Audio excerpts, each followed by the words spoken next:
It's now my great honour to introduce Anne Poelina, Dr. Anne Poelina.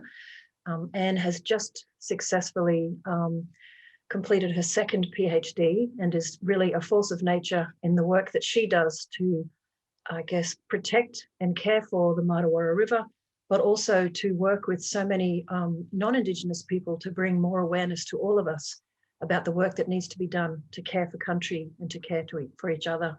So I'm very pleased to introduce Anne to share some information about what she's been working on. Thank you so much, Anne. Yeah, thank you, Michelle. So as I said earlier, for those that weren't here, Mabongimbi, Ngajino Nilawala and Poelina, Ngayo Imarawara Manan, Ngai Mandijara Nigana Nganga.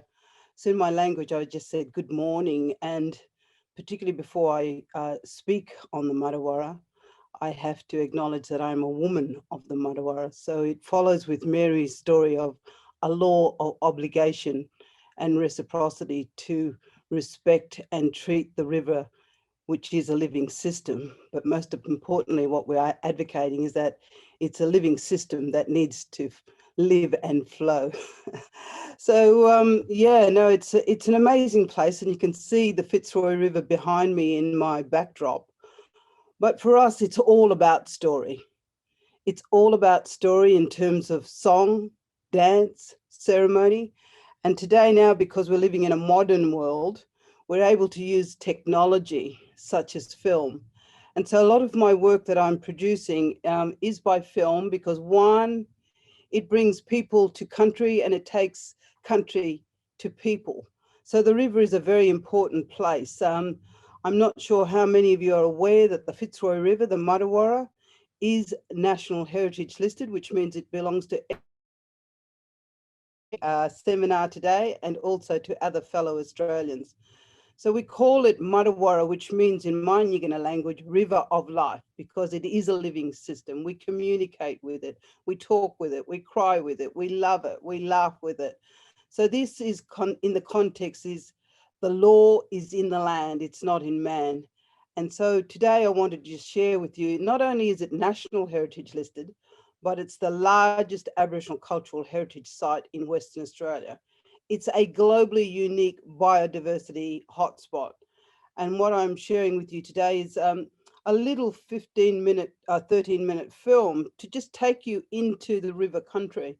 Most importantly, what you can see is the transfer of knowledge, of wisdom, of lived experience, and follows on what Mary said, how we live in a world of relationships, how we live in a relationship with the river, with the birds, with the trees, with the fish. All of these things are connected to us through our kinship structure. And, you know, all the time we are learning. So someone said, why did you do a second PhD? And I said, the more I learn, the more I don't know. So from that perspective, it is important because we are coming to this new journey, this songline journey from collective wisdom, from the collective lived experience of all of the Indigenous people who are presenting today. And what we say in my culture is, do not be fooled. It is about the we, not the me. And that sometimes our little people, our young people, can be the wisest people in the room. So it's very, very important that wisdom is not an age, it's not to be connected with ageism.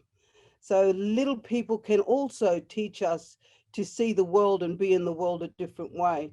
Some of these young people are reborn, so they have been here before. So don't assume because someone's little that they're not wise. A child has the same size brain as an adult. So they can do all the things we can do. They can have reason, they can have intent. And sometimes we think they're illogical, but they've got their own way of navigating that. So the Martuwarra, I want to share with you two films, which I will share today. The first one is this short film just to show you the connection and the connectivity of this amazing place. And that some of you may be aware of the Murray-Darling River stories. And so what we're looking at doing in the Kimberley around the Martuwarra is looking to work with all of those amazing people who are building a coalition of hope.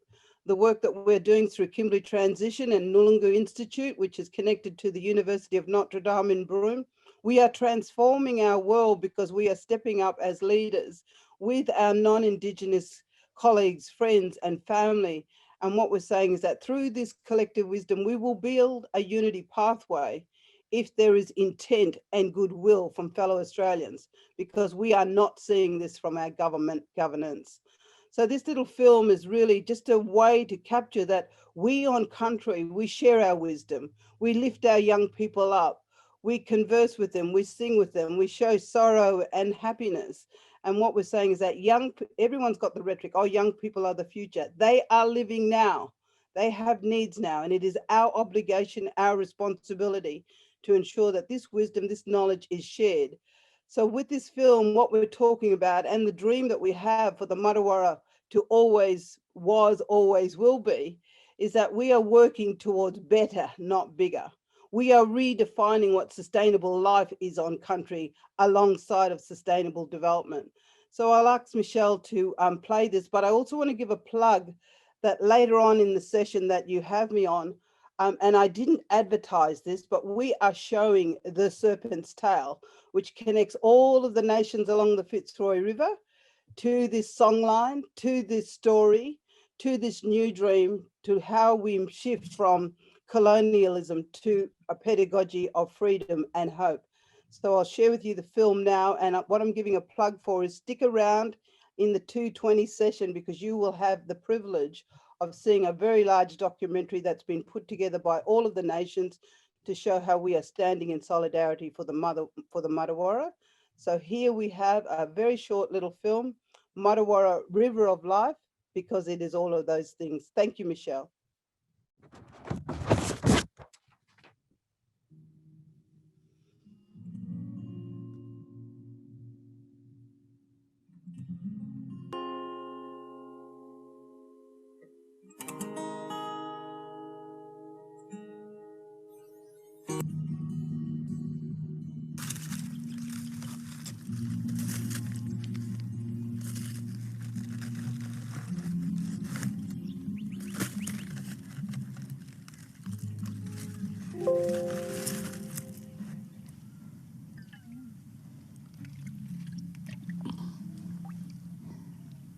Clean water. Living water, this one.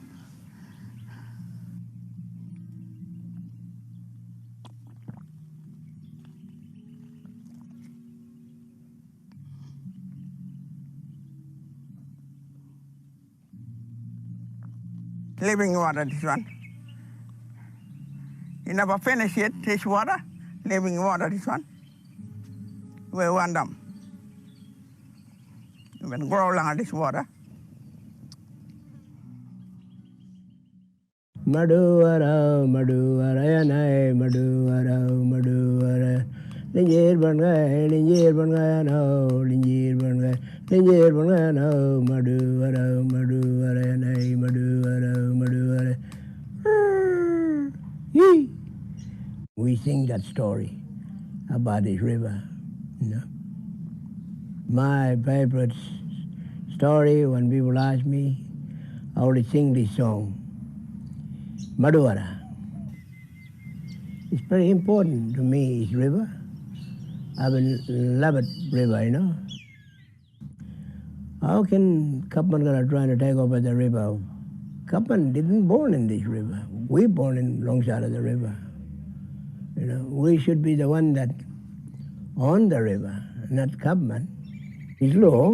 We got a law too, you know, and the river got the law. The river is very important for us. You know, river got the meaning, river got the story, river got the songs. We want to protect our river. And river is it's like a mother, you know. Some jila connect to a river, and they got a story underground and come to the river, or a story from the river, go to the jila or ungur. They're all connected, and that's very important for our river, and I want to support this river. Martuwarra is very important to me, to everybody, everything as broken heart for Fitzroy River. Not only Nyigana people, the Martuwarra is 100 kilometers away, way out to other Tribune territory of other languages, Aborigine people. They worry about Fitzroy River do, you know? There's a long history for our people that lived along the Fitzroy River for many hundreds and thousands of years. And we're still there from back then. We're still here now. You know, we're still living at the river, near the river. As much as we live near the river, we actually love that place. And there's nothing there that's gonna remove us from that place. It's just been there for us, that belonged for us. Yeah. I was born here in Fitzroy, so this river means a lot to some of us, especially the youth these days. The river is the main thing about this town. It's an everyday thing for everyone here. We go out with our families, and our grandmother still teaches us stuff about the river, water, fishes, the surrounding areas, floodplains. Today we still carry that knowledge, and the way we gather, eat, cook and hunt for food is important because it gives us present of what today is about for Indigenous people, you know. You just feel free at the river. Nothing to worry about. I'll try and get down as much as I can. Me and the cousins will go out nearly every day after work on the boat and just even have dinner down at the river. Just to be at the river, I think. And you just take all the worries off your shoulders, you know, and it's a place to, I think, healing and, you know, just bring you back down to earth and not worrying about anything else in town, and you just feel free at the river. The river always been there, and the river need to be there. You know, it's not only just a big river with trees, birds, and animals and plants. There's also a spiritual feel to that place, and the spiritual feels are like it's very subtle. It's very calm and relaxed, and it's a place where it gives you something, it gives you a peace of mind on, you know, the presence of that place that has an energy that, you know, that can actually charge you up and restore things within your lian. It's a healing point. It's somewhere to be when you need somewhere positive. Down the river, everyone engaged together, and you don't know that you're engaging together and you're forgetting about the problems you had back home. So you all go home happy, you know? But it's also been there for us to have something and somewhere to be. And because of the river, many generations survived on the land, you know? The river is healthy mentally, socially, and emotionally, you know? Some of us are still living off the river. Every weekend we're out with our family, you know. Young people go out on the boats, out in the gorges. Pulling water out of there probably reduce everything, just ruin country. If you haven't lived here in Fitzroy, you don't understand how much this river means to us. It's our life, it's part of us. You can't take that away. Yeah. All for my kids, like, I want to see them see this river how I used to see it, you know, and not polluted and all that with all the farming and stuff. I'm worried about development. The main thing what people don't like to see is the river. It doesn't come down to Murray-Darling. Everybody knows what that river like now. Well, the trees dying, the fish dying, and that'll happen to our river. We've got all these beautiful leichhardt trees, paper barks. If they're going to take water out of the river, it'll all die. This river got story, you know, big history. That Walungari stream. If river gonna go dry, that's, you know, kill the culture. We need to, fight for this river, not to drain all the water out. But we got to think about our future generation. We got to think about what live in the country. We got all a creature, And when they want to try to do something, grading the road or grading whatever they want to build, we gotta know where they are bush tucker, where they are bush medicine in the country, whatever animal nesting place, but the bird got a nesting place there for a long time, or kangaroos or all this sort of thing, breeding place somewhere, and they gotta have a home too, Just like how we got a home, we get that think about the other things, same time. Not thinking about the biggest of the land is better to grow garden, or land is better for something to build money. But, I'm the Theo. I don't think about the money. I think about right up my country, And I strongly, speak for Martuwarra. And I want to see Martuwarra let the river flow freely. For all of us, we need to really look after it and look after, what's left. We don't want to be like all the other rivers around the world and other places. This is our river, and everybody who's got involvement with the river needs to, be part of this.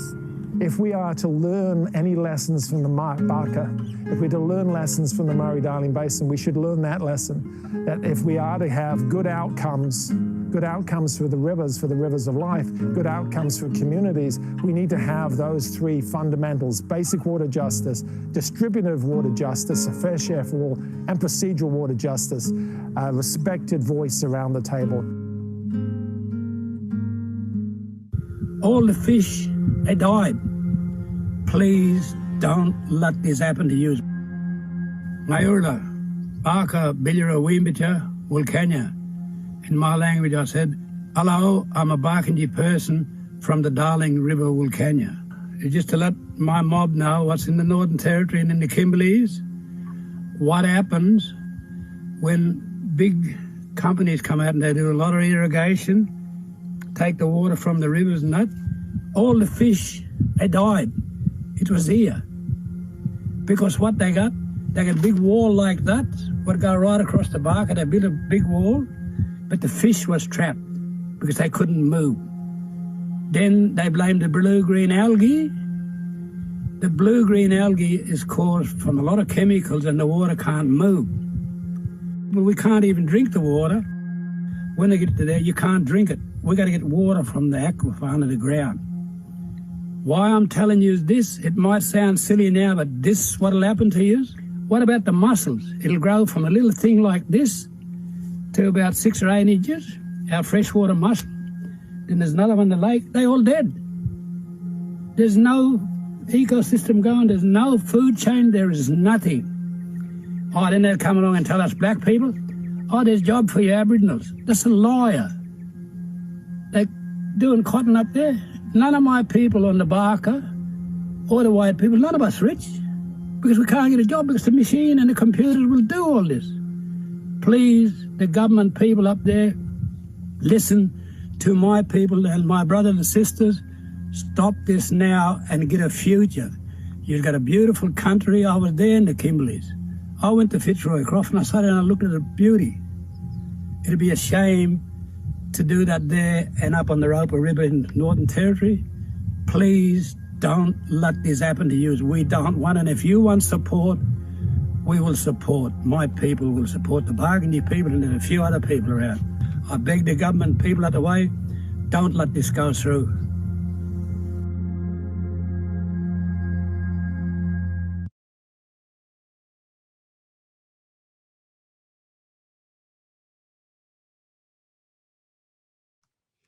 Great, thanks, Michelle. So that was just sharing a little bit that we're learning from the Barker and the Barkindji people. And it's a very, very important time because we're just in the process now where there's negotiations for water allocation, strategic Aboriginal reserves, but Martuwarra people are awake, we're not sleeping, and we're prepared and we're getting organised. And we can only do this with our fellow Australians and indeed our global citizens, because this river always will be. Thank you. Thank you so much, Anne. Such a powerful short film. We'll have some time later for questions with Anne after she shows her amazing film this afternoon. But right now, I'd like to move on to our next group of speakers who had to pre-record because Jason Twill is overseas and the time difference didn't quite work. But I noticed that the wonderful Louise, Crabtree and Chels are here live, which is terrific. I know they have many competing obligations today. Louise or Chels, did you want to introduce your video and then I'll play it? Or are you happy for me to just hit play? It's up to you.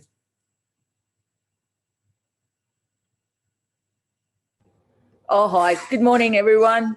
Yeah, look, it's a pleasure to be here today and once again to see all the people that have been involved in making this come, you know, into a reality. And like just the effort that everyone's put in, it's just been phenomenal. And yeah, it's been a bit of a journey for the three of us, but this is just a little bit of a, I suppose, a discussion that we had about, you know, how our paths came together and what we were sort of aiming towards. Louise, do you want to add on to that, or you? No, just to thank you for interviewing us so kindly. It was a great chat. Yeah, I don't know how, oh, I'm on. I don't know how good it was at that time of the night. I just had a week that was just like hectic, but yeah, we'll start the movie, Michelle, or the interview. Yep, not a problem. Well, I say that now. Let's hope it works.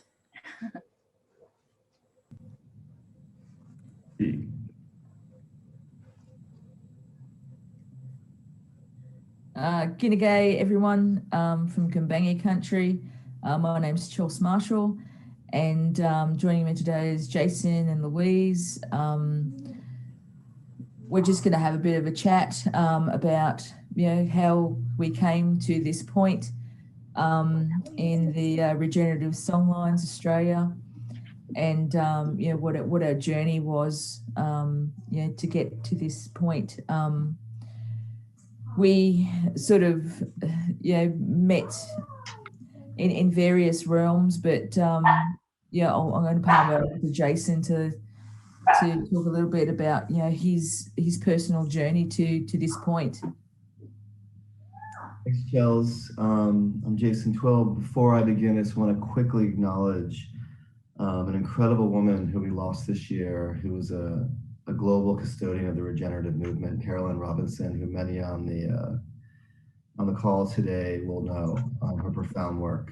She was a sister shepherding kind of regeneration in New Zealand, but also influencing heavily what's happening in Australia and globally.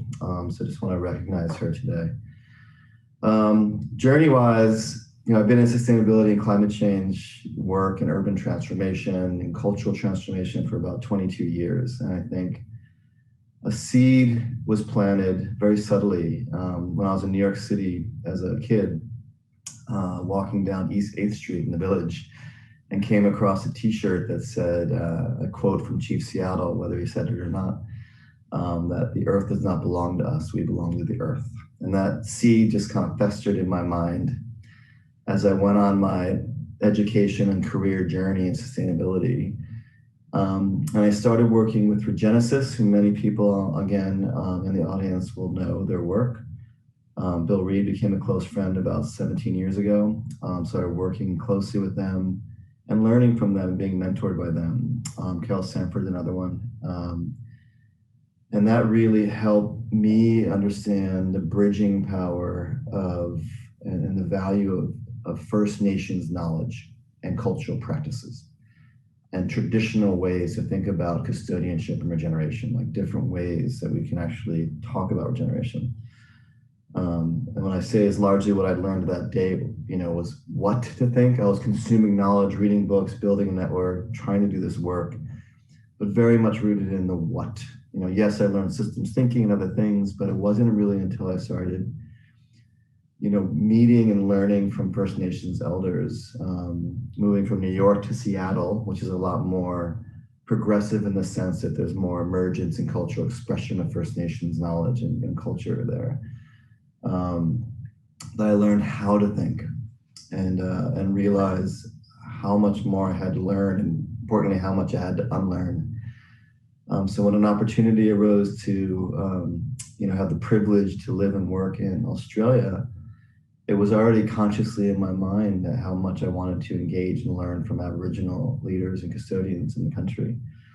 And it wasn't easy for me to make those connections. I was seeking it when I first got to Sydney. And it wasn't until my wife gave me a link to a talk that Chels was giving at the Australian Museum. And the narrative of what she was going to speak about spoke to my heart. And I wanted to meet this person. So I went and, even before I even went, Chels says I stalked her because I emailed her before she even went to the talk just to kind of set the ground that I want to meet you.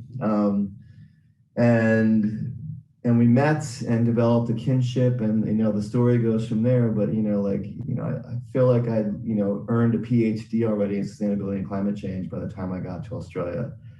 And then I realized that I was still in kindergarten when I started really learning new ways of thinking about me and my role and relationship to the earth, the spiritual aspects, the cultural dimensions of this.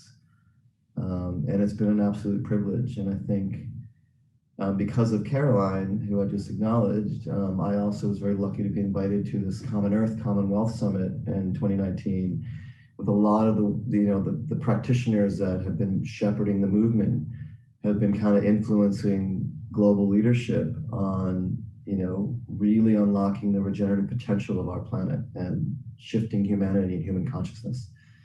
And we've been working on this international work with Commonwealth on national transition strategies. Caroline was helping lead that work in New Zealand.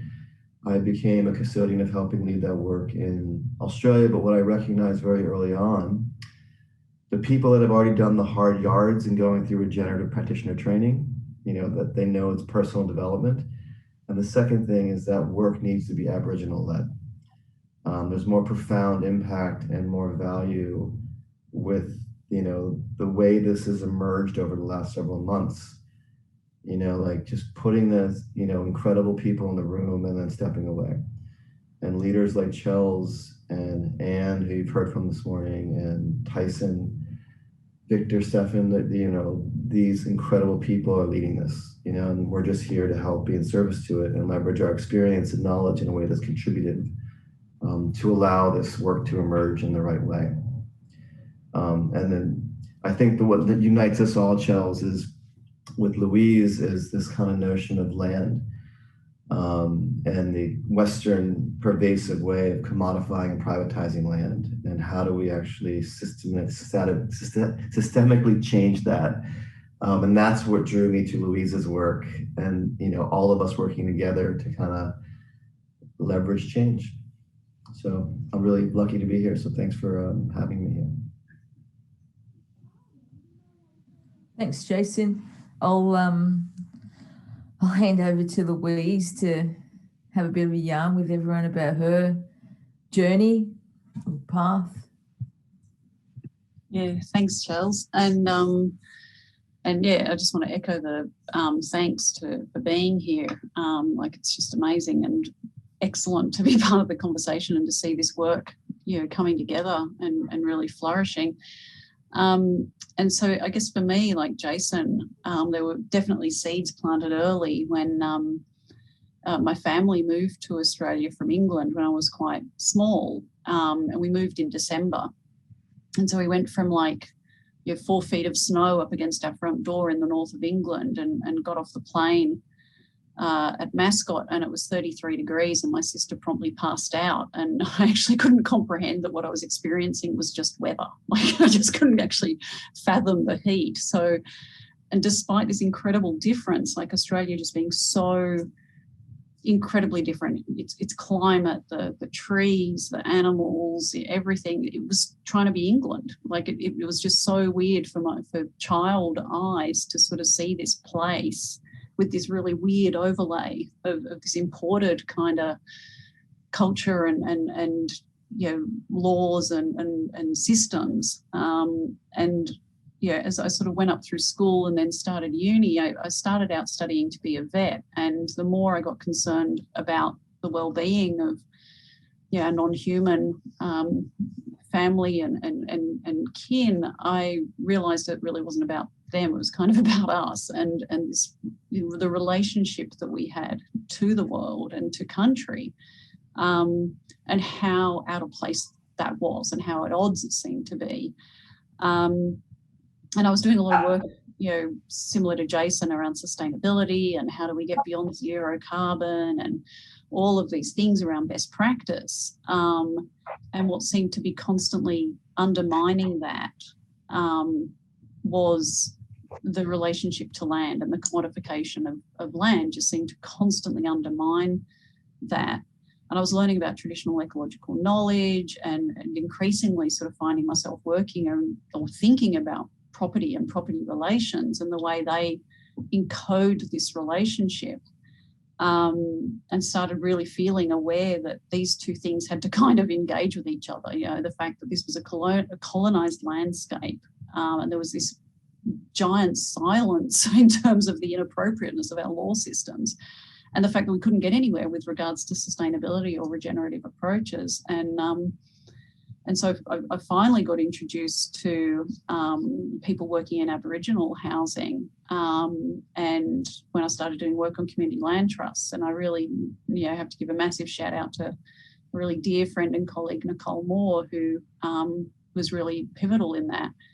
And looking at how we start to use these tools that we've got in things like property law to start to articulate more appropriate relationships that are based on care and reciprocity and that embeddedness, and the fact that we are people in place on country, and how do we actually articulate that, and how do we really bed that down and change the tools that have been imported into this country, and get them to actually help us do regenerative work. So I think it's really exciting to be in a space where, with Regenerative Songlines starting up, to be really foregrounding Aboriginal knowledge and leadership in doing this work and thinking about, well, how do we bring these knowledges together and start to repurpose these tools and recraft them so they can actually do the work that needs to be done with regards to regeneration. I think it's really exciting and really necessary, and really timely.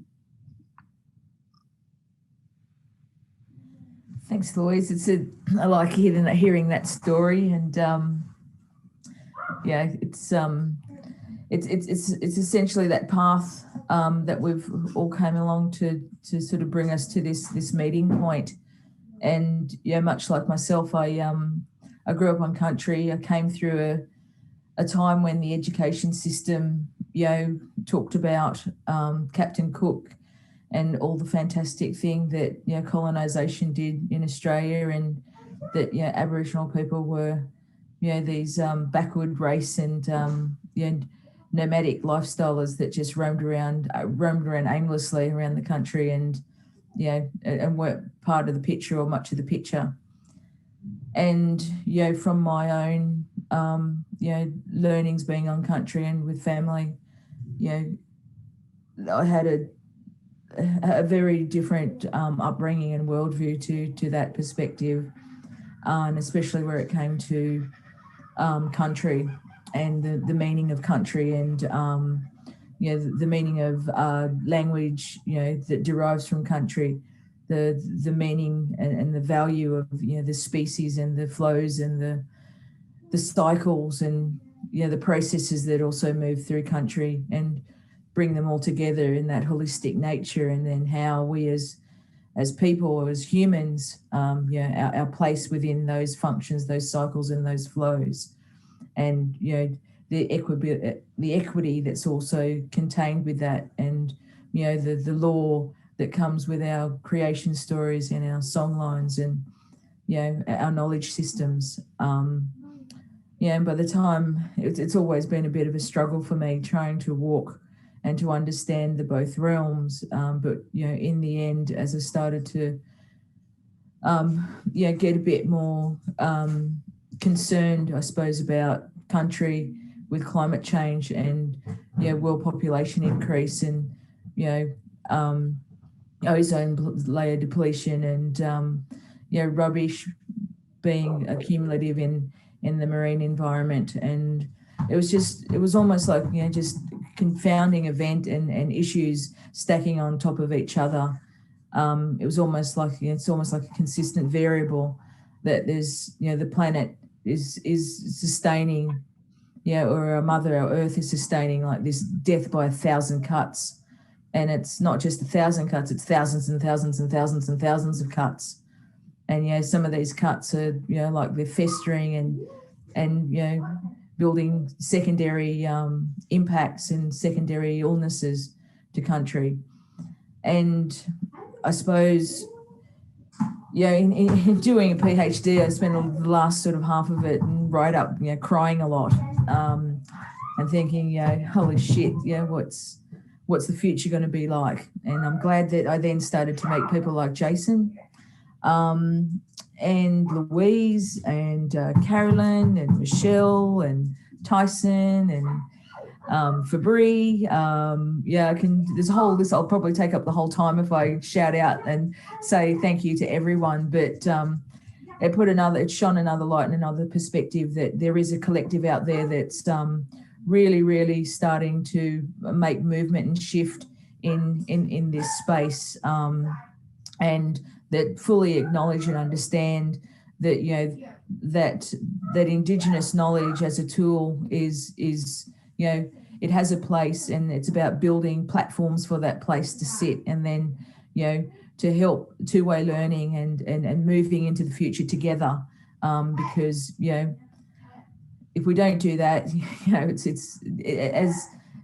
every natural or scientist or ecologist said, it won't be the species that die out and perish. It will be us. All our other kin, brothers and sisters, will probably still be here thriving, and they're gone. So with that, I'll follow on by just giving a big thank you to every single one of you that's been there from the start of the journey when we first brought this together. And thank you for still being here. And for those of you that have come on board, and Reese, a big shout out for those of you that have supported us and that have all contributed to make this, a collective journey together.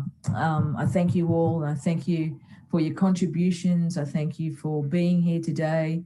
I thank you for sharing the same vision and understanding that, in moving into the future, we need to shift that mindset and start new ideologies on how we start to, design a new future, and one that's equitable, that's sharing, and, that puts Indigenous knowledge systems, Indigenous people on a platform to, have our voice in that space and leadership. So thank you all. Chels. Thanks, Chels. Makes me want to cry.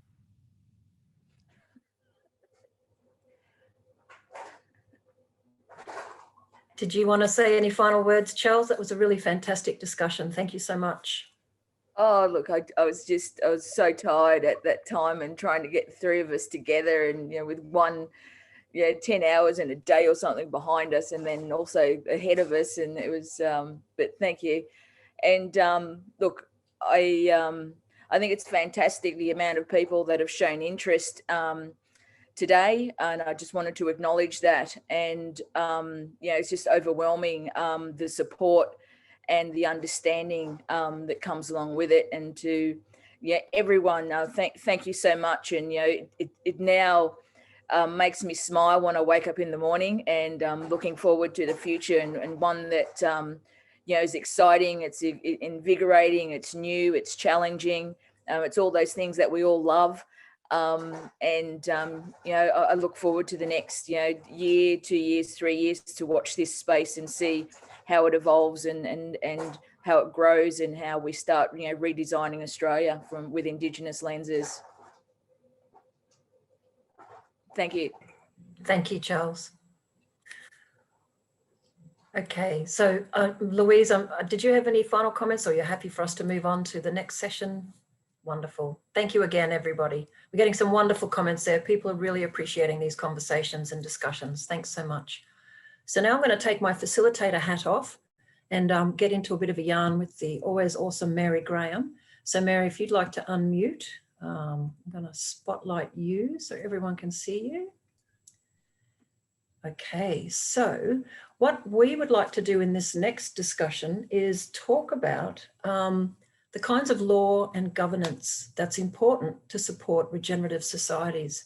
So I'm just going to bring up some slides that Mary and I put together. Won't be a sec. But before we do that, Mary asked for me to start this by saying, well, what is law and what is governance? And I think the next question after that is, who's asking?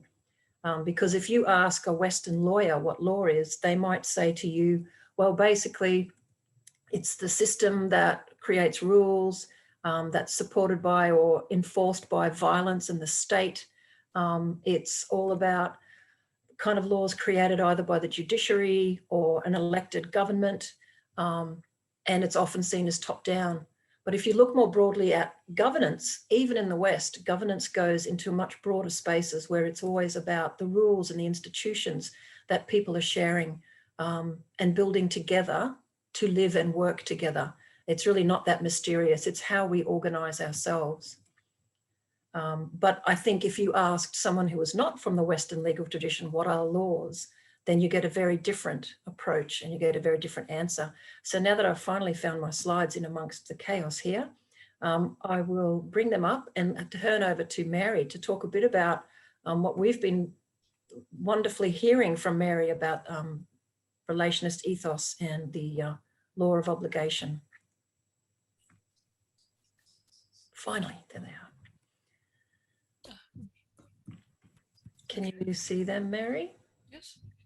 Very good. No, that's the wrong one. Sorry, guys, I've been juggling too many things. Here we go. There we are. All right, so Mary, you were going to talk initially about the law of obligation, and then I'll jump in and we'll talk a bit about what the Western law offers and doesn't offer in that space. Well, I guess it comes back to what we were talking about earlier about relationalism and so on, and a custodial ethic that the land itself has taught us. It looks after us. It goes sort of like, it looks after us. It's made us, and it continues to look after us, and continues, and it grows us up, as old people say. And then we work out that we're obliged to look after it. So it looks after us, we look after it, it looks after us, and we look after it. And after a while, it occurs to people over long, long periods of development, is that this is what everything means. This is what life means, actually. So then it's, but at the same time, working out how do we care for country? How does it do it? You know, how do we do it? Where do we start with it? Mary, could you turn your mic up or speak into the mic? It's hard to hear you. Oh, sorry. That's a good idea. I hadn't turned it up. I'm sorry about all that. Oh, I don't know. Did people actually hear it or no? I'm not quite sure. Recap. Sorry. Oh, So the law of obligation essentially comes from this custodial ethic that we'd worked out from the life of the land looking after us. So we reverse it. We don't reverse it. We do the same thing back. Reciprocity. It's looking after us. We do the reciprocal thing and look after it. But it goes on and on, backwards and forwards. And after a while, that's the meaning of life, actually. We are forever and ever obliged to care for country. But it's not just payback, you know, it's not just it's owed, the land is owed kind of thing. It's a big debt or something. But the meaning of everything comes out of that long developed custodial ethic. This is actually literally what it means. Sorry, if I could just if I could just read out something of my own, actually. Yes. Just a very little thing. I think of it as a foundational principle, or could have something to do with a foundational principle that underpins every group in the whole country, their laws, because there are lots of laws, lots of places, lots of laws, you know, to do with their own particular location. So to the extent that the land is the source of the law, as we've been saying, Aboriginal Australia seems to have said to the people, cooperate, don't compete, share, don't hoard, attend the consensus, meaning get together and meet and talk, extend your relationships, look after land, and honour your sacred sites. It's a law which requires an ahistorical view of time. So it's something, it's a kind of way of life that's for all time. And that in a way, in a nutshell, that's a kind of a law of obligation. That is a law of obligation. We are forever obliged to be doing this in practice, but in our worldview though too. So it becomes a kind of sacralized ecological, social stewardship system. It becomes like that and it stays like that. So the rules, the social and political ordering, that means the law and all of its various rules and so on, it has to include these things. So not as I was saying before about not a state, not a civilizational state, but a civilizational culture. And what kind of place is that? What kind of system is that? It's a self-regulating system. So the law of obligation is actually that. And I was speaking about this with Michelle, about the idea of obligation. It's not as if Western culture knows nothing about obligation, because it is actually in Roman law. They mention the word obligations, but it's a Sorry, general... Auntie Mary, can I just stop you there for a second? There's a big square, Michelle, across the words. It was okay before because we had images, but now we can't see half the words. I think it might be your chat or something. Yeah. Sorry to interrupt. Yeah, it's a great big strange pattern, isn't it? Yeah. Every now and then it pops up. Yeah, so it is mentioned in Roman law, and that's the idea. I myself, haven't done law or anything like that, just doing the usual thing like everyone else, looking at Google, Googling these things. But it talked about that it actually existed. But over the time, because Western law, Western English style law, gradually took over, and the Roman law or inquisitorial law gradually was marginalized, and so on. So any ideas about obligations didn't stay in the law. But that idea of obligation is very big. That is the basis, the underpinning of Aboriginal law. You're obliged to do this, that, and the other. Not just look after your family and the land and so on, but have it as a worldview, actually. So it's in practice and it's in principle. And so you have to live in a country, have a relationship with the country, your country, about this. So you have to be always on guard. And Michelle, you talk about torts as something like could be part of that, eh? Yeah, thanks, Mary. And I do apologise, folks. Normally, wherever my chat box is doesn't matter, but I do apologise if it's been in the way as the host. Yeah, working with Mary Graham has been one of the highlights of my life, I think, and definitely a highlight of my career. And Mary and I have been working together for a couple of years, having these really in-depth discussions about law, the legal system of First Nations peoples around the world, and the very different worldview that gave birth to the legal system that is the so-called dominant legal system in modern Australian society today. And to her credit, Mary always looks for the commonalities and the shared places of all cultural groups. And she was saying to me, I know that Western law has an obligation somewhere. And I said, yeah, I think it does. And it took us a while, but when I realized that torts law, which is actually very, very old in the English legal system, is all about having a duty to not cause harm, but it's mostly in an anthropocentric or way. But it was always also pre-industrial revolution, there were kind of strict laws about not causing harm to somebody else's river or their land or pollution, etc. But that's been not just, it started with different origins. It was nearly always about creating restoration between people, which is healthy, but it moved far away from any ethic to country a very long time ago. And I'll run you through a snapshot of thinking about how do we critique our legal system in Australia so that we can shift it in many ways to be an earth-centered, to be about a relations ethos. What could that look like? And that's what we are exploring in a book that's kind of quarter of the way there. So you could say you're maybe exploring the idea of how to broaden this capacity for self-correcting, eh? You could call it that. I think it's a beautiful notion. I like the idea that we're putting things back into what you talk about, which is balance.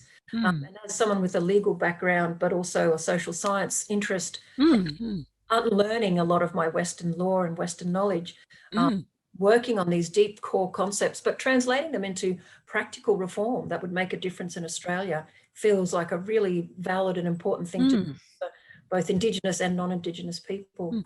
Well, yeah, sorry, I was just going to say too, there was some little thing, well, I suppose it's not really little, but it is kind of little, I suppose. When I was learning, well, reading more about inquisitorial Roman law, was that apparently, you know, it's very different to the Western one of juries and things like that. You have an investigating magistrate, an investigating judge, and the emphasis apparently is on not your this is like crime, you're guilty until proven innocent. It's the other way. It's you're innocent. You are guilty until proven innocent. So what they do, that system, is they try and prove you innocent. Do you know, it's just a different way, but it's all still Western, of course, but it's just a different way of looking at something. Whereas you're looking for the criminal, do you know what I mean, in brackets? You're looking for what actually happened, you know, and so on. It's just a slight difference, but I thought that's interesting. And in a way, that's related to an obligatory thing of that care, you know, of taking care. No, and as you and I have discussed, as soon as you break out of your own system of thinking and you look, you learn so much of especially with the Western system, it's not very real. It's all made up, and it coats the country in a globalized way of thinking about property. And what we need to be doing, and I feel that what Mary and my work is doing, is trying to put some holes in the concrete of Western law, push it up, push it away, let first laws come back to the privileged space that they've always had in Indigenous cultures, but also challenge existing aspects of Western law. Kindly as how do we push it back to a place of ethics? Yes, ethics. Yeah.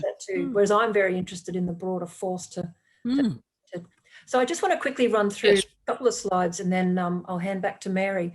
So in the work that I do, and I'm a descendant of the Irish convicts who were carted over here as some of the first political prisoners of the British legal system, but as a non-Indigenous person who's deeply in love with country and in love with this whole place, when I came across the Western concept of earth jurisprudence or earth-centeredness, pushing back at the human-centered ways of my culture, then it completely made sense to me. And this is why I often use an earth laws framework for the work that I do. As a non-Indigenous person who's, as I say, deeply in love with country and first laws and the people here, this feels like the place that I can offer some value as a Western trained lawyer. So what we're interested in is shifting from this idea on the left with human privilege towards this much deeper and more sensible understanding, whether you look from a first laws point of view of all the creatures and all the beings that are out there, or whether you look from Western science, which absolutely supports the idea that we're all interconnected, then the earth-centered way of being and trying to unravel some aspects of Western systems is a really big, important challenge. And what I'd like to do is just tell a 2-minute story through maps. So what I often remind folks is this really quite remarkable country that we have right now with its big political straight lines is entirely built on the foundation and the culture and the peoples of this place. And the horror stories of colonization can never be disregarded. And if people like myself, non-Indigenous folks, really want to play an important role in anything building a different future, we all have to acknowledge the colonial processes that have been and continue. And we all have to acknowledge that the systems that modern Australia is built on owes a huge debt to, in so many ways, the First Peoples. And our future lies not just together, but to actually, as I said, pulling up the concrete and really focusing what's real in this place, in this continent. So I always like to remind folks who've forgotten that in 1788, when the British Empire came to this continent and basically stole the land, it did so with its whole framework of laws supporting everything that it did. The straight lines you see that are in such contrast to the Aboriginal map of Australia show the progress of the British Empire in creating first the colonies, and then in 1901, after 10 years of process trying to develop a nation, they then created the states. And each of the colonies who became a state gave up some of their powers to create the federal government. All of these endeavours were built on a legal system that believes in a state-centred legal system, profoundly patriarchal. And I'm not just saying that as a feminist waving the word around. At the time of settlement, women in Britain couldn't own land. They certainly didn't have the vote until the 20th century. The resource extraction and the expansionist mode of colonial empires, of imperialism, were deep and strong and continue today. The Crown, the monarchy at the time in 1788, did, and the Crown, the government today, continues to own and control so-called everything under the soil, everything, minerals, oil. These are the laws in our system that are primary, regardless of what communities want. They're constantly being used through political processes to dominate other fair laws. Cultural superiority, the white Australia policy, and even the power of corporations. People talk about it now as if it's a phenomenon, but you've only got to look at the actual settlement of some of the colonies in Australia, including South Australia. It was the creation of corporations, the granting of permission by the Crown to corporations to open up, explore, exploit, and take land. So all of these issues came to the continent in 1788, and they haven't gone away. These legal systems, there's been some change. Women can vote now.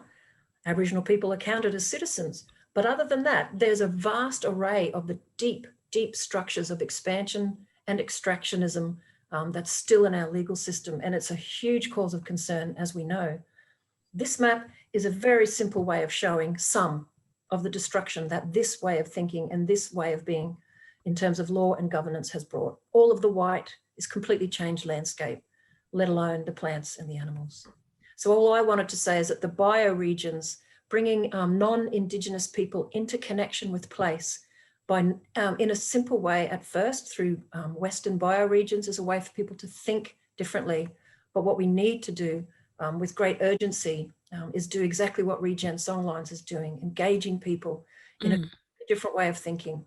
Now, Mary, did you want to just briefly speak to this slide that you and I have put together? Or no, you go. Yeah, no, this is great. Okay. I like this. Okay, so what we found is, and it's a very simplistic table. Just read the bit at the top. So when I was looking at Earth jurisprudence in the middle, Earth jurisprudence is a theory by white fellas challenging white fella structures, and that's all it is. It's not the be all and end all. But in it, writers like Thomas Berry said that really what's wrong and what's missing in Western industrialized society is any respect for the great law, the laws of the living world.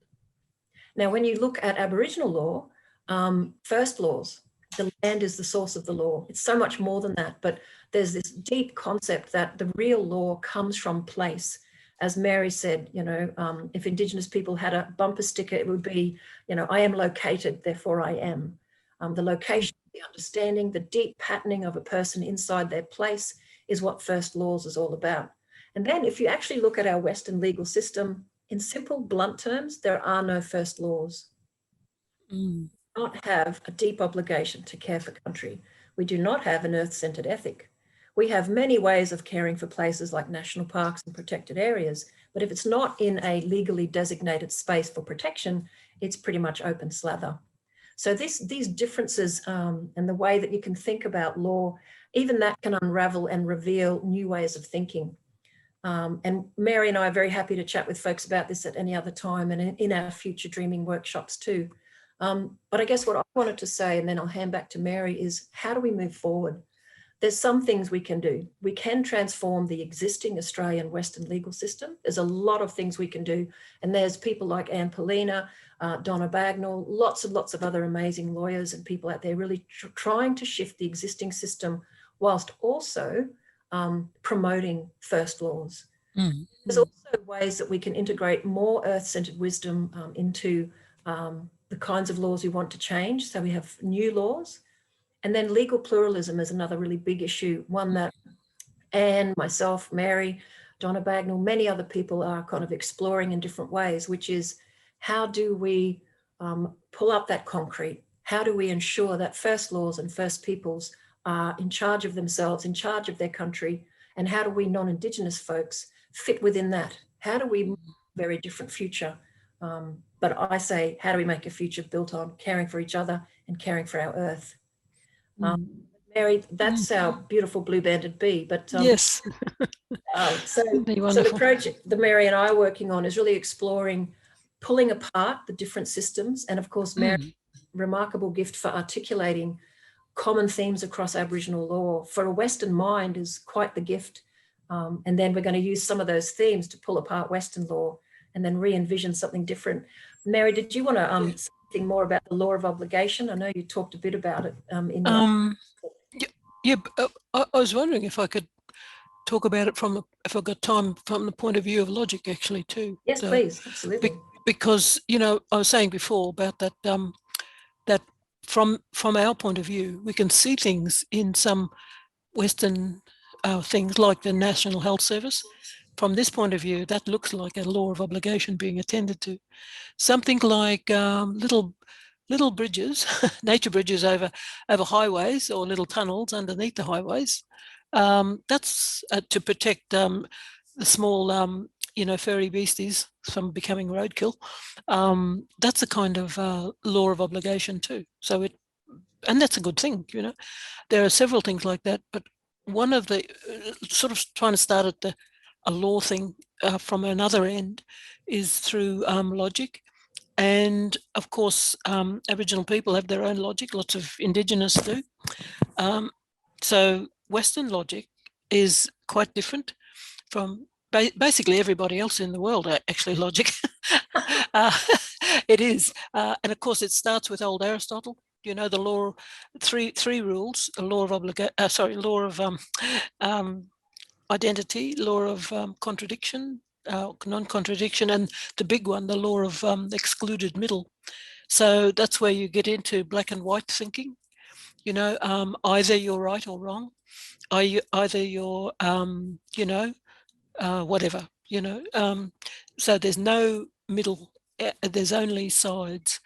And this was the same in all of politics, global politics too, especially during the Cold War. You're either on the side of the US or the USSR. There was a group of countries called the non-aligned countries. Well, nowadays you're not even allowed to be non-aligned. You've either got to choose one way or another. And so other sentences that start with this Aristotelian view, all Aboriginal people are drunk and violent. You know, that's the first premise. You follow it up with a second premise, and then you have a conclusion that confirms the whole thing. All Muslims are violent terrorists and so on. So it's a perfect system for propaganda, actually. And it's used quite often, and you can see it quite easily in newspapers, you know, in media and so on. But of course we know that the whole of communication and interaction is filled with grey, lots and lots of bits of grey throughout our minds, our brains. But that logic is still in places like, principally, the law, Western law. You're a witness in a place, in a trial or whatever, and you're asked, were you or were you not in such and such a place at such and such a time? And you are told pointedly, say, you answer yes or no, don't elaborate. You're told by the judge quite often, don't elaborate, just answer yes or no, and so on. So it's still clearly in that place in the place of law, Western law. It's also still in science, really, too. You know, there's a theory or a proposition put forward. You got to validate it. You got to find all the research, evidence, and everything again and again. It might take years, and then finally it's done. You've proved your point or not. So it's either got to be valid or not valid, you know, and so on and so on. So Aboriginal logic is nothing like that. Aboriginal logic, you got to look at the map again, the Aboriginal language map. You see hundreds and hundreds of places. A place is someone's meaning of life. So it goes something like this. There are hundreds and hundreds of places. Every place has its dreaming story.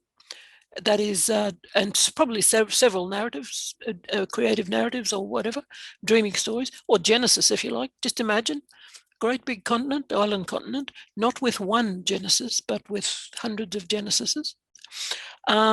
Every dreaming story is the law for that place. So just imagine, big island continent with hundreds and hundreds of laws. So a law is according to a place. It's a location in land. And you adhere to that if you come from that place. You can't go around to somebody else's country and tell them, well, look, we think this is the right way to do it because this is the way we do it in our place. You know, you wouldn't dare do that. That would be highly insulting. It would be against the law, basically. To interfere with somebody else's law like that. The law for a place is the truth for a place. Truth with a capital T. And the truth for a place, there are multiple truths too in this big island continent. So there's no one truth that fits the whole continent, probably except for the land is the law. Just absolutely, that would be the only and biggest sort of general principle for the whole country, for all the people, basically. So it's not, but it's not seen in an absolutist way, because absolutist thinking is essentially either ideological or religious. That's why Aboriginal thinking is not religious as such. So it doesn't rely on faith or anything like that. And you don't go to wars about it, you know, nothing like that. So a truth for a place is simply the perspective of all life from that particular place. So the equation comes out to be something like that all perspectives are valid and reasonable. But what it actually does is it suspends the idea of judgmentalism, the negative activity of judgmentalism. You can't go judging everybody else and so on and so on. So it's the basis of the Aboriginal laws are essentially like that comes up with that kind of logic. Yeah. So in a way, that's pluralist, I think. Michelle, legal pluralism. Legal pluralism, Yes. wonderful. Yeah, yes, absolutely. Sorry. I think Something it's like brilliant. That. Hey, Mary, I'm going to put my facilitator hat on and say we're a few minutes time, so we might wrap up. Yes. We're getting some lovely comments and responses there. But what I might do in a moment is move to the next session before lunch, which is just a talk, which I'll introduce in a moment. Can I just say thank you, Mary Graham, for always being so wonderful, and I'm delighted to be collaborating with you. We have a few people asking when will the book be available. If all goes probably early next year, because it's a quarter of the way through and we have a lot of things to do. So thank you so much, everyone, and thank you, Mary Graham, always. Thank you. Yeah, thank you, Doll. So what I'm going to do now is try, and we've done pretty well except for me moving my boxes into the wrong place. What I'm going to do now is play a video that was been pre-recorded by our wonderful colleagues at Common Earth. As Jason Twill said in his pre-recorded talk, it's the connection originally through Jason Twill and Louise and Chels that brought us all together, connecting to this Common Earth Secretariat group and the regenerative roadmap process that a lot of nations are being invited to participate in around the world. So I'll now stop talking and try to bring up the video. Now, our original speaker, Rola Khoury, was actually very sick for the past week. So she had a colleague make this recording at last minute. So I'm hoping that it's all good and the sound's okay. Let's see how we go.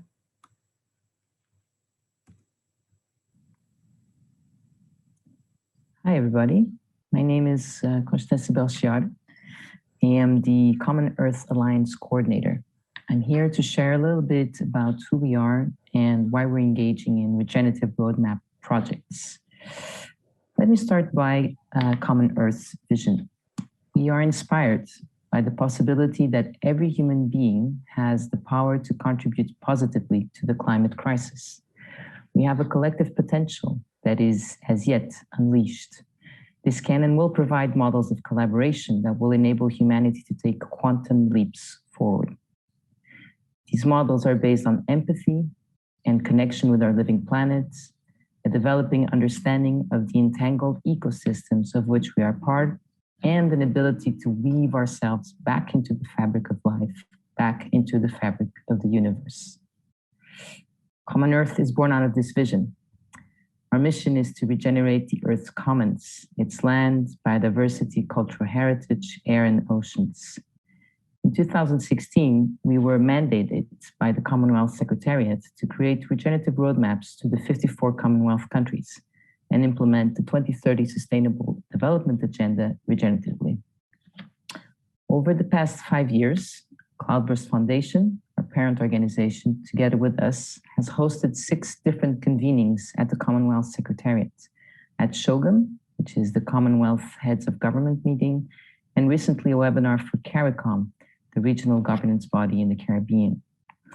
At these convenings, we brought into one place a diverse range of stakeholders, from government climate negotiators, grassroots activists, First Nation people, policymakers, system designers, experts in climate finance, environmentalists, oceanologists, marine biologists, pioneers of regenerative development. Excuse me. The outcome was the creation of a nexus point of regenerative development, through which Common Earth bridges together policy, theory, and practice to synergize the expertise and strategy of our regenerative community. From this regenerative nexus point emerged the Common Earth Alliance, a creatively driven and self-organizing association of diverse members united by charter. This cross-disciplinary alliance connects allies working across the regenerative development field on regional and bioregional projects and initiatives, with whom we exchange thought leadership and collaborate in mutual benefits to advance our collective endeavors and wisdom. So why are we catalyzing regenerative roadmap projects? Well, we were officially mandated by the Commonwealth to help its countries deliver regenerative roadmaps. And we adopted regenerative development as the guiding principle of our work as both a process and methodology for harmonizing human activities with the continuing evolution of life on our planet. Regenerative development begins with the premise that all human activities have the potential to feed new life, health, and wealth into the myriad ecological and social systems that they touch. Grounded in the promise of this potential, regenerative development guides Common Earth as we seek to build capacity, working from the ground up to connect with the potential of individuals, communities, and place.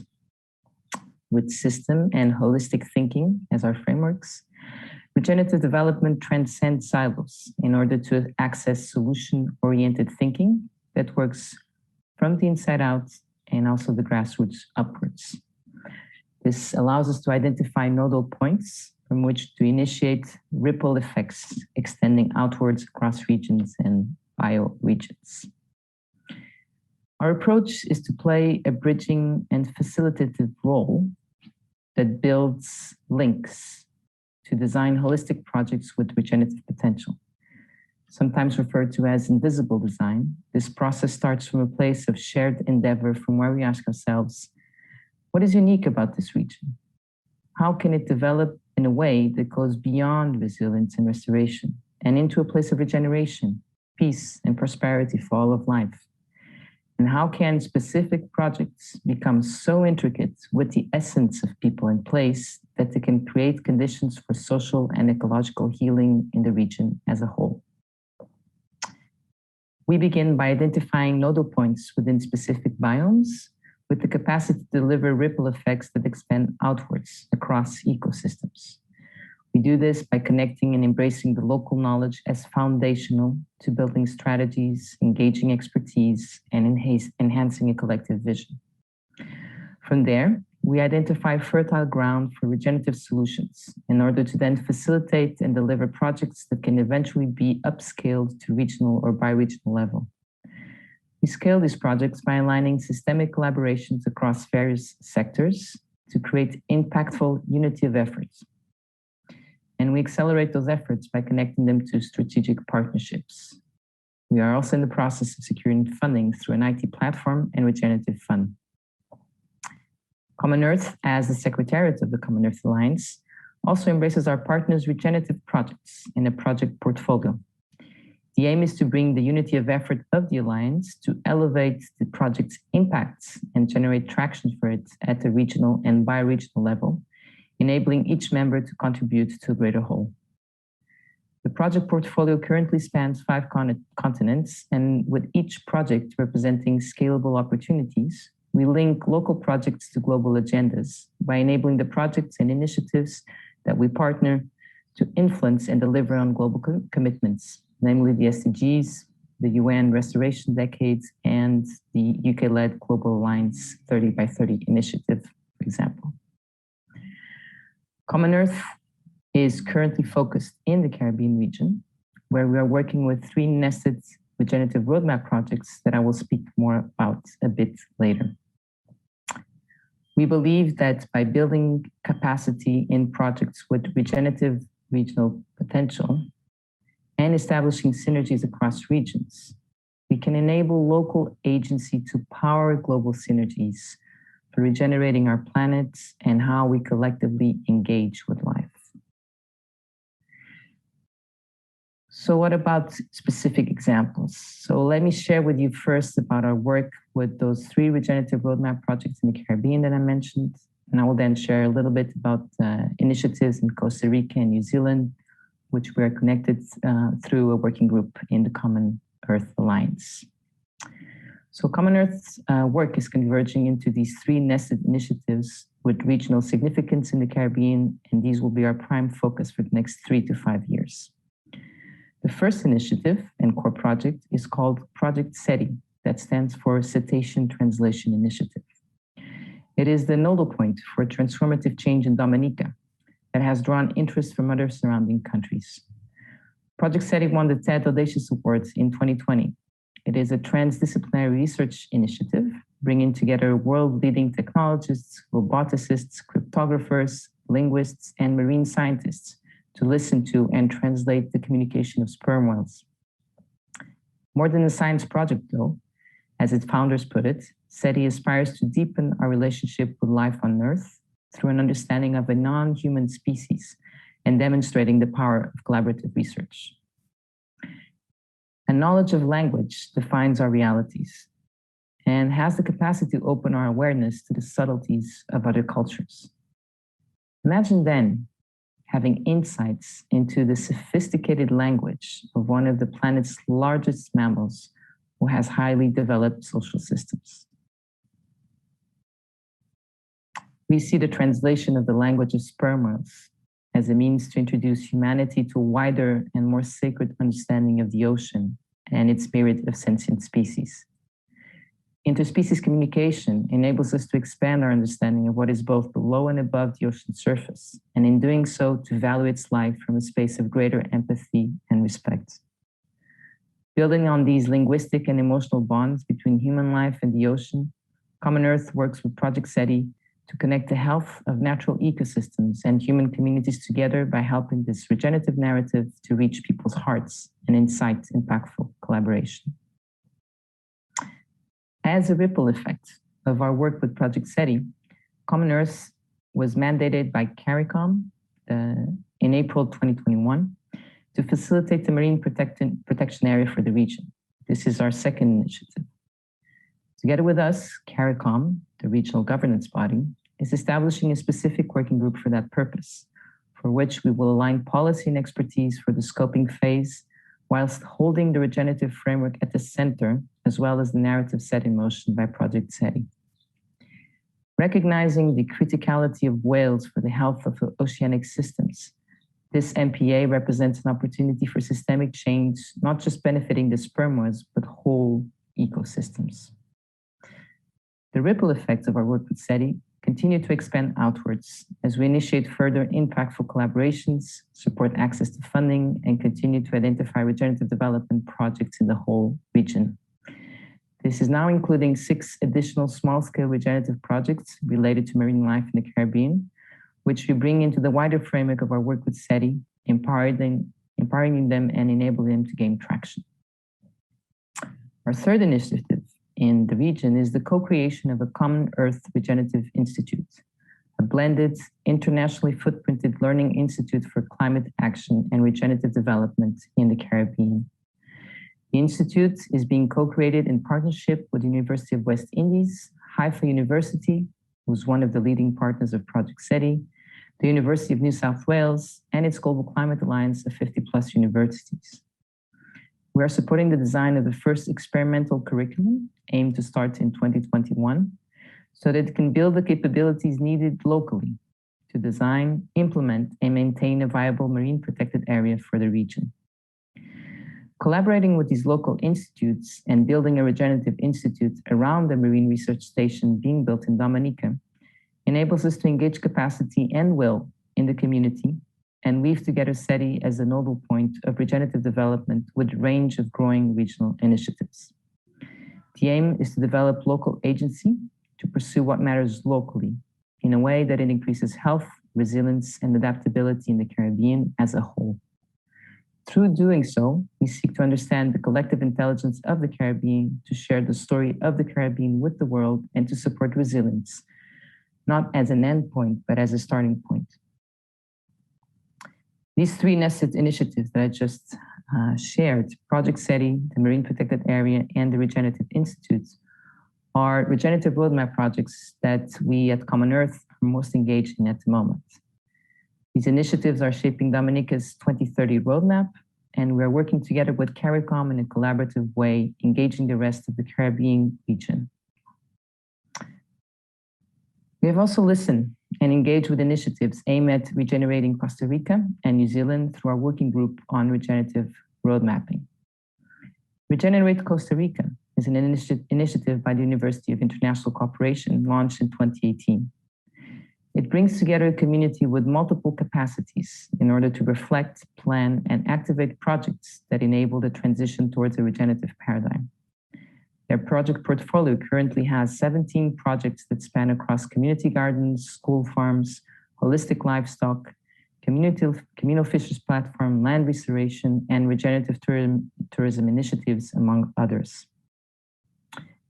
In New Zealand, there is a robust community of regenerative practitioners, of which various Indigenous groups grounded in Auckland are part of, who have been able to sustain an energy field for the practice as they also become navigators of different regenerative projects that celebrate and implement Indigenous knowledge. A core regenerative roadmap project stemming from this community is the work with the National Agency for Innovation, Callaghan Innovation, whose identity and values are rooted in Maori culture. The aim of this regenerative roadmap project is to develop capabilities within the organization by working in a personal transformation process with its members. This agency acts as an interface between the government sector, business, and the scientific community to enhance New Zealand's innovation ecosystem. They are bringing these stakeholders together through a paradigm of regeneration and are radically transforming how they are approaching innovation. So when we think about, how this broader regenerative roadmap initiatives and how do we see Regenerative Songlines Australia? Let me start by sharing what we learned through our working group on regenerative road mapping, namely in particular through this work with Costa Rica and New Zealand. There is no such thing as a common approach to road mapping in the sense of design.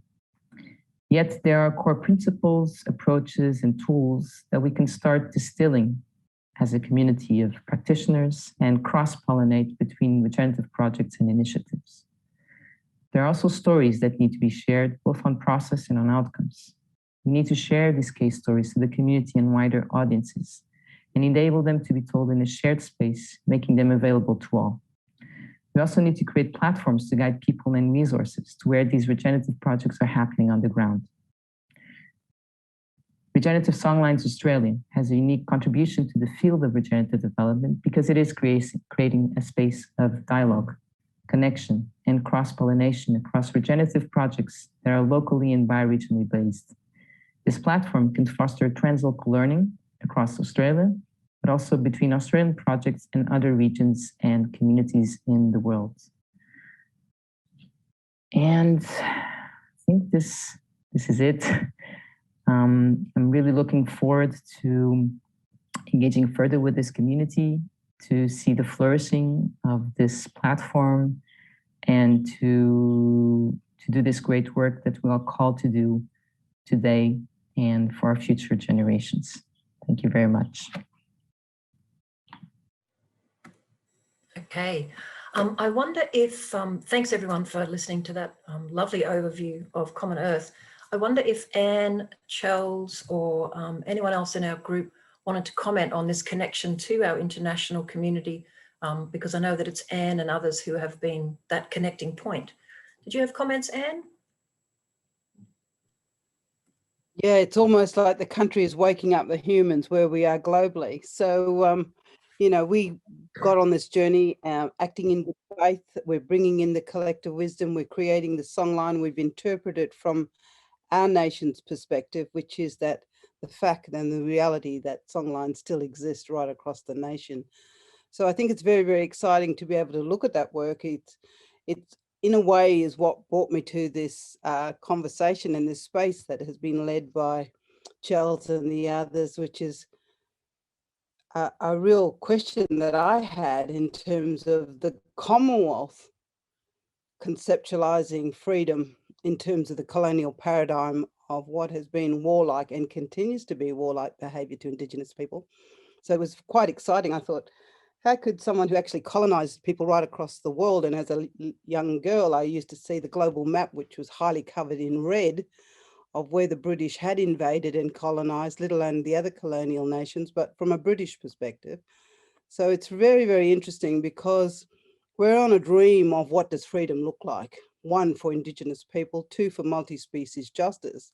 But what does freedom look like for our nation as a collective of people who stand in unity, whose DNA is embedded in this cultural landscape? So this is an experiment in a way, and without all of you committing to the dream that we have, it would not have been made possible. And what we're saying is that we want to dream new dreams. And in a way, that's what future dreaming is about. And that's what Mary and Ross and Michelle will continue to talk about. But I think it's a case of, you know, something that somebody said to me many, many moons ago when I was in the US. If you want to be a brave, you've got to be brave. And I think that's what we're all doing today. We're being brave. We're stepping up and saying that government and governance in our nation is failing, and that we need to look to the wisdom of Indigenous people and the law of the land and see how does that help us break through a mindset that in a way it's an intellectual construct. We have to believe and see ourselves as sovereign people, as a nation state that is ready to heal and move forward.